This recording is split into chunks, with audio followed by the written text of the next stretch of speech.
So welcome to a foreigner in the Philippines. So there's an advice video. So there's an email. Let me sit down properly. Please don't be in love with someone else. Please don't get somebody waiting for me. Honey, what's the advice in that song? No, I'm just singing about, I'm just sharing my wonderful voice of the song of Taylor Swift. Hi Terrence and Beth, I am Edward, just follow your channel for a year now. I'm settled now in Tacloban, my wife's province. It's a beautiful place here. It's a beautiful place here. I have some concern that I wanted to ask to other expats about their wives and their neighbors. Friends borrowing money. My wife having a hard time to say no, but finally she understands that my money is our money and not for everyone's ATM. So she used the foreigner culture and blame on me. What are your thoughts? Share to let my wife justify the word no. Well, she just puts it onto you. Yeah. And you can be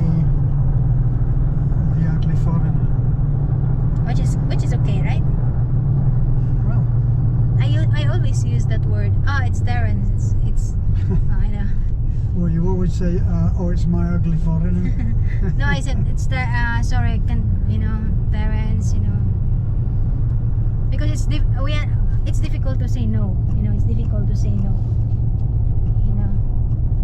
But sometimes it needs to be said, right? It's need to be said. So what's your thought, darling? Or you should tell your wife, Edward. So Edward, tell your wife that if she can't actually say, it's my foreigner husband, he won't lend too much money.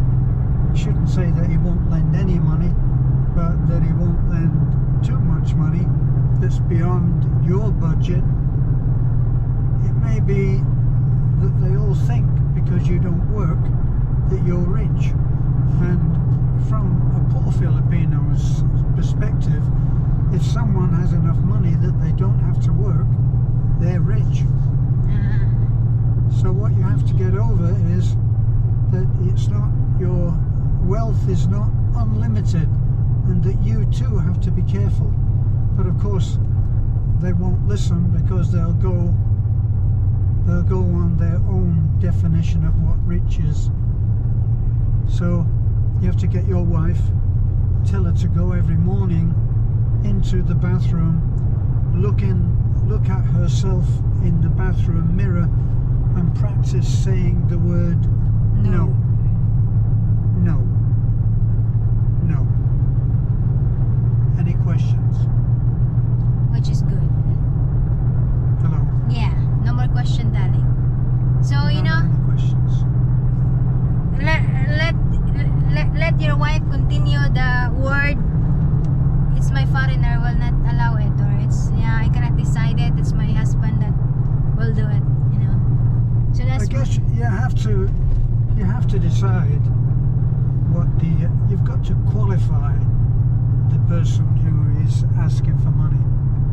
Yeah. Because we get people that text from all parts of the Philippines saying, I just need money, any amount will do, and I'm sure that any amount would do, because probably they are asking many more people than you are just included.